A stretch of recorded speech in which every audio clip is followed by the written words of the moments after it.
Este podcast é produzido e apresentado pela Rádio Assembleia de Minas Gerais. Você ouve agora Politiza, um podcast para mostrar que tudo é política, mesmo quando parece que não é. Você vai conhecer histórias e relatos, acompanhar versões, pontos de vista e narrativas sobre fatos que motivam o fazer político. O índice de subnotificação no Brasil todo é muito alto. Isso porque a gente está com uma testagem muito baixa. Na verdade, esse fenômeno aconteceu no mundo inteiro por dois motivos. Primeiro, que você teria que ter uma testagem muito elevada. Segundo, que você tem casos assintomáticos. Atualmente, a testagem está sendo realizada de forma selecionada. Estão sendo testados principalmente os pacientes que são hospitalizados, então por isso que a gente fala dos casos mais graves que estão sendo testados, os profissionais de saúde. Então, se você considera a taxa da Organização Mundial de Saúde, ela prevê uma taxa de hospitalização de 5%. Então, por isso a gente está fazendo a hipótese, no caso de Minas Gerais, que essa subnotificação seria em torno de 95%, ou seja, que só os 5% que são os casos hospitalizados que estão sendo de fato notificados.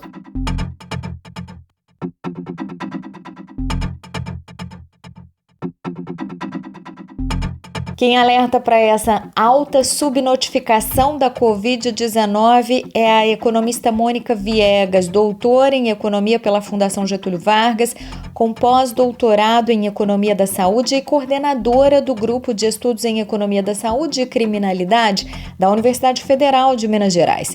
Ela é uma das autoras de um estudo sobre a pressão da demanda por serviços hospitalares em função da pandemia do novo coronavírus no Brasil, especificamente leitos gerais e de UTI e equipamentos de ventilação mecânica, os respiradores. A primeira versão desse levantamento foi entregue em 8 de abril de 2020 pela UFMG, a Assembleia Legislativa de Minas, na assinatura de um acordo de cooperação técnica entre as duas instituições para o enfrentamento conjunto ao novo coronavírus. 15 dias depois, em 23 de abril, os pesquisadores atualizaram os dados e nós pedimos à economista que detalhasse os resultados relativos a Minas para entender melhor a situação do estado nesse contexto.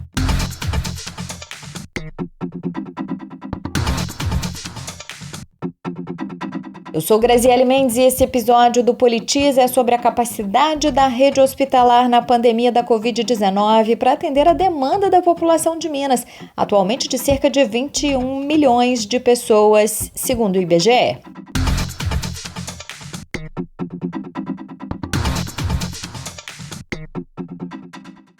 Para estimar a demanda por leitos e respiradores nos hospitais de Minas, o grupo de pesquisadores da UFMG se orientou pela divisão administrativa dos 853 municípios do estado em micro e macro regiões de saúde. Nas micro, a atenção é voltada para casos de média complexidade, ou seja, que precisam de leitos gerais, e nas macro-regiões, casos de alta complexidade, que demandam leitos de UTI. De acordo com a professora Mônica Viegas, foram analisados diferentes cenários a partir de duas variáveis: a taxa de infecção da população, calculada sobre o número de casos confirmados, e o tempo que esse índice de contaminação levaria para ser alcançado. Ela explica o que os dados revelam sobre a situação de Minas em relação a outros estados, se considerada uma notificação média de apenas 14% dos casos no Brasil.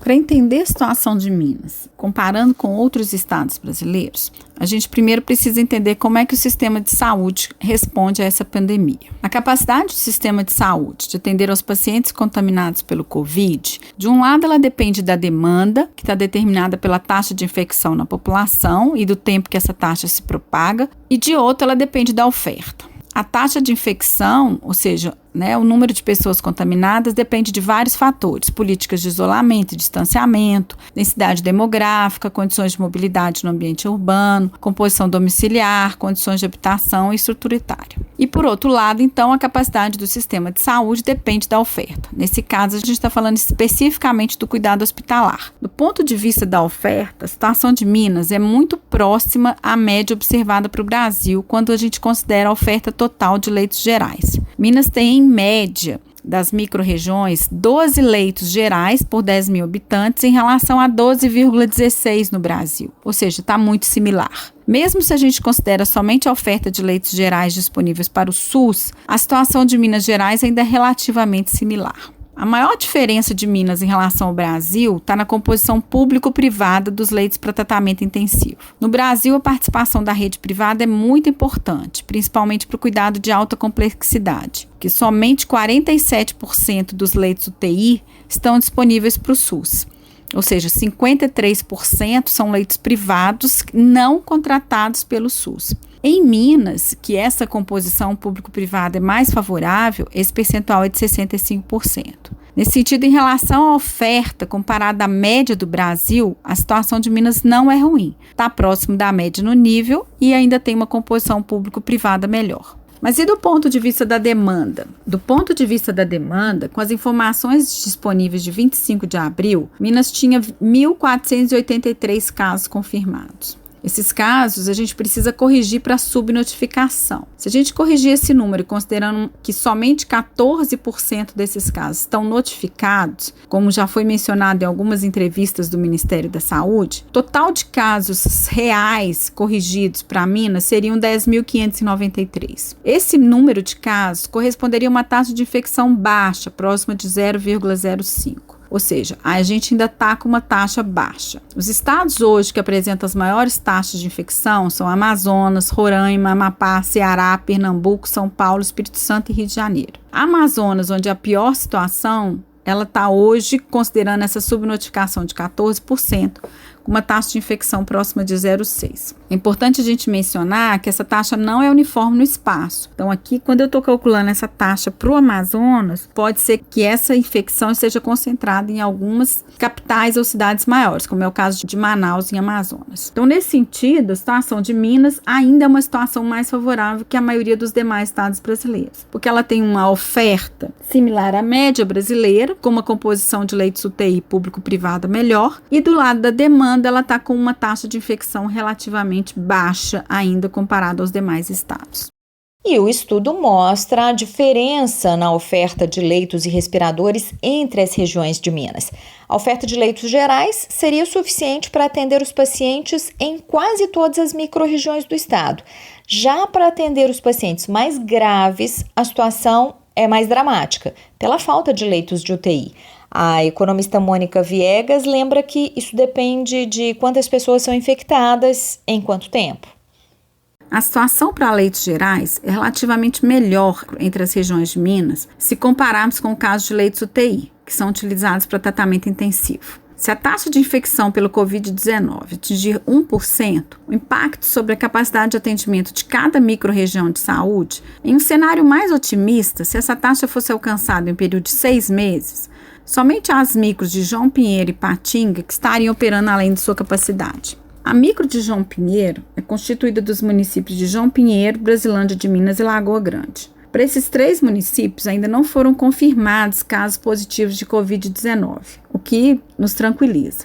Já no caso da micro-região de Patinga, já existem casos positivos hospitalizados. A taxa de infecção estimada seria próxima de 0,14. Nesse caso, a gente está considerando 5% só dos casos sendo notificados, tá? Que é a informação da Secretaria Estadual de Saúde. Segundo a Prefeitura do Hospital de Patinga, o Hospital de Patinga ainda não alcançou o seu limite de capacidade e ainda há previsão de um hospital de campanha para a cidade que vai atender os pacientes de Covid-19. Bom, se ao invés de 6 meses a taxa de 1% fosse observada em apenas 1 mês, aí a situação, mesmo para leitos gerais, estaria mais complicada. 34% das micro-regiões estariam operando além da sua capacidade, ou seja, superariam 100% dos leitos disponíveis.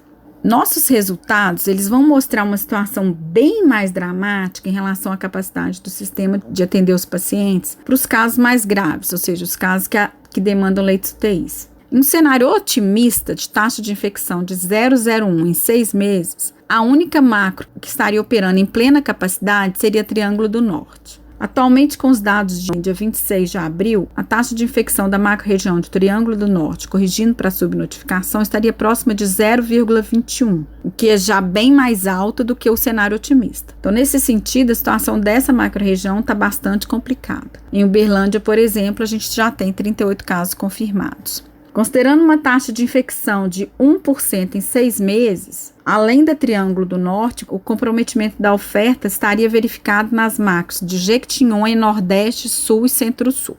No caso da macro de Jequitinhonha, a gente ainda não verificou nenhum caso confirmado de Covid-19. Essa macro é a única macro a ter uma taxa de infecção zero. E a Nordeste tem ainda uma taxa muito baixa. Então, essas duas macros, embora elas tenham uma oferta baixa, ainda não apresentam casos de infecção. Essa situação atual dessas duas macros abre uma janela de oportunidade importante para a política pública, porque a baixa taxa de infecção, até inexistente, faz com que políticas de maior controle do fluxo de entrada de pessoas, por exemplo, sejam bastante eficazes. Se as prefeituras dos municípios dessas macro-regiões conseguirem ter um monitoramento da chegada de veículos e ônibus e cargas de transporte, elas podem evitar que essas regiões sejam contaminadas. Ou seja, a contaminação pelo Covid-19 pode nem chegar a essas áreas. Como a oferta nessas macros é insuficiente, principalmente para leitos UTI, barrar a contaminação é a política mais eficaz nessas regiões. Nos casos das macros Sul e Centro-Sul, a taxa atual estimada estaria em torno de 0,11 e 0,06, considerando que só 5% dos casos são notificados.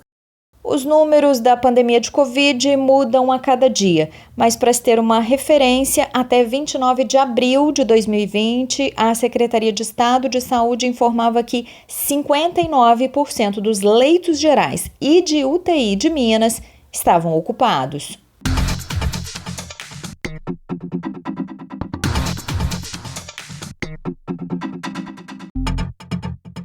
A capacidade do Estado de atender às diferentes demandas regionais no contexto da pandemia foi um dos principais questionamentos feitos por parlamentares durante a segunda sabatina realizada com o secretário de Estado de Saúde, Carlos Eduardo Amaral, no dia 29 de abril de 2020, na Assembleia Legislativa de Minas. Nesse dia, o secretário detalhou a proposta do Estado para reabrir de forma gradual o comércio e os serviços em Minas, das atividades de menor para as de maior risco de aglomeração, levando em conta o papel social de cada uma. Os deputados ficaram preocupados com o impacto dessa flexibilização e alertaram para as distintas realidades de Minas. O presidente da Comissão de Saúde, deputado Carlos Pimenta, resumiu essa preocupação. Nem todas as regiões elas apresentam os mesmos números. São 4 regiões que nos preocupam mais aqui no nosso estado. A região metropolitana, devido à densidade populacional. A região do sul de Minas, pela proximidade que tem de São Paulo, haja visto o que aconteceu na cidade de Extrema. Numa semana não tinha nenhum caso e na outra semana já apresentou 19 casos e na outra semana praticamente quase que dobrou. A região do Triângulo também, a proximidade com São Paulo, e a região da Zona da Mata, pela proximidade que tem com o estado do Rio de Janeiro. Então são 4 regiões que nos preocupam muito. Enquanto tem essas regiões que são, vamos dizer assim, melhor aparelhada para enfrentar, essa epidemia, nós temos outras regiões, estou falando do norte de Minas, do Vale do Jequitinhonha, Vale do Mucuri, embora a gente tenha um menor número de casos, mas nós temos também um maior vazio de leitos hospitalares e leitos de UTI. Então nós temos que preocupar com essas regiões.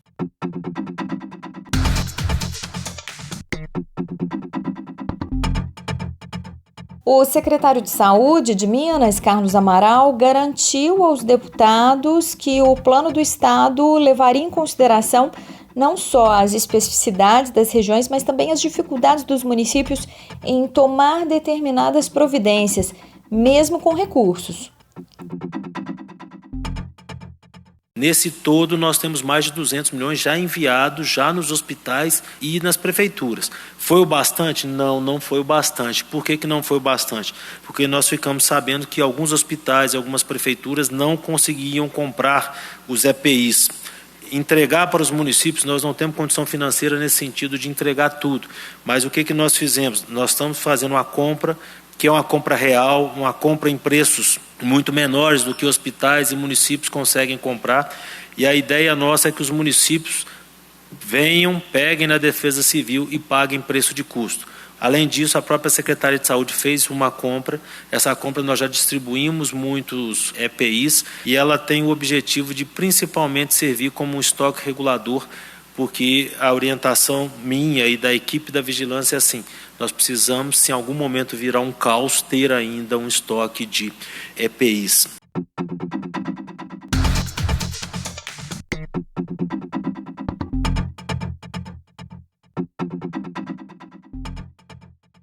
Nessa mesma sabatina, estava presente a professora Cristina Alvim, que é presidente do Comitê Permanente de Acompanhamento das Ações de Prevenção e Enfrentamento do Novo Coronavírus da UFMG. Ela confirmou que Minas Gerais está entre os estados com menor taxa de transmissão da Covid-19 do Brasil, mas alertou para o baixo número de testes realizados aqui, que não teriam chegado a 10% dos casos. Ela explicou que, como é uma doença com transmissão rápida, mas evolução lenta, o aumento do número de testes é fundamental para indicar o cenário real dessa doença. Nós temos 14 dias de incubação, 2 a 3 dias de transmissão ainda assintomático, 1 semana de síndrome gripal e, em média, até 2 semanas de internação hospitalar.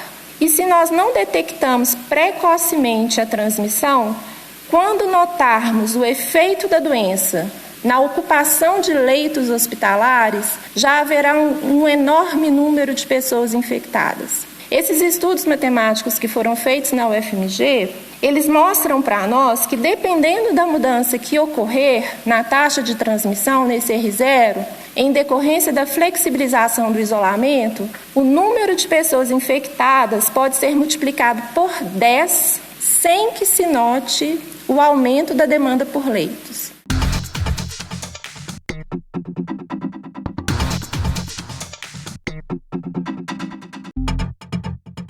O secretário de Saúde de Minas respondeu que o estado tem tentado aumentar o número de pacientes testados, mas tem enfrentado muitos desafios.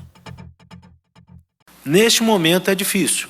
O Ministério não tem esse volume de teste para fornecer para Minas. Nós não conseguimos adquirir no mercado isso facilmente. A eficiência desses testes, nós temos até 60% de positividade, ou seja, 40% de falso negativo. Isso para nós é muito complexo, assim como se fala muito em teste rápido. Existe teste PCR rápido, mas não é o que nós temos hoje na realidade. A maioria dos testes que o Ministério mandou para nós é IgM-IgG. Esse teste IgM-IgG ele mostra já imunidade, ou pelo menos a reação imunológica que foi feita. E esse teste ele teria uma importância em saber quem já está imune ou quem já tem a reação. Isso me parece muito importante em recomposição de força de trabalho. Nós temos que pensar em profissionais da saúde. São eles de longe que estão sendo mais expostos pela própria natureza do trabalho. Então, esses testes IgM-IgG, eles tendem a ser direcionados. Isso o próprio Ministério, que quem doa e quem define o que vai ser feito e para onde vai, está orientando.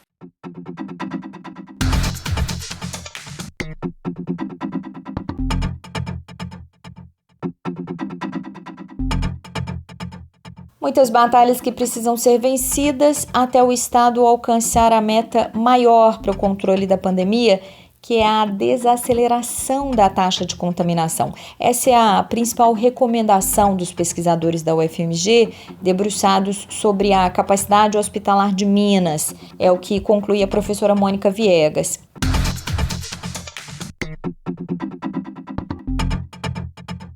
Principalmente para oferecer o cuidado aos pacientes mais graves, é fundamental garantir que a taxa de contaminação ocorra de forma mais lenta na população. Quanto maior o tempo de propagação, maior a chance do sistema ter condições de absorver a demanda. Tem áreas que o colapso ocorre mais rápido, mas para leitos UTI, se a gente não tomar as medidas corretas, praticamente nenhuma região terá condições de atender a população, dependendo da taxa e do horizonte temporal.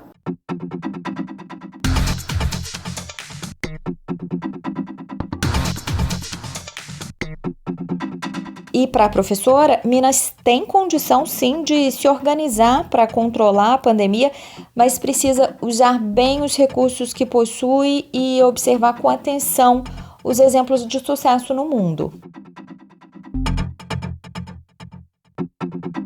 Um resultado importante do trabalho é que a infecção não ocorre de forma uniforme no território. Ela depende de vários fatores. Então, a organização de uma central de regulação bem dinâmica e centralizada é fundamental nesse momento. Minas já conta com essa central de regulação de leitos. Então, a Secretaria Estadual de Saúde tem condição de organizar essa política. Além da central de regulação, a logística de transporte tem que estar bem organizada para essa proposta funcionar. O Estado pode fazer uma política de referenciamento de pacientes, tentando equilibrar áreas que estão com uma taxa de infecção mais elevada e têm menor capacidade de atendimento naquele momento. É claro que nesse contexto, o deslocamento de pacientes não é trivial, devido à possibilidade de contaminação. Então, esse deslocamento de pacientes tem que ser avaliado. Alguns países realizaram essa política de deslocamento de pacientes com essa central de regulação bem dinâmica e bem organizada, considerando as áreas que têm capacidade de atendimento. O caso da Alemanha, por exemplo, que tem tido muito sucesso nessa política, conseguindo oferecer cuidado para a maior parte da população contaminada.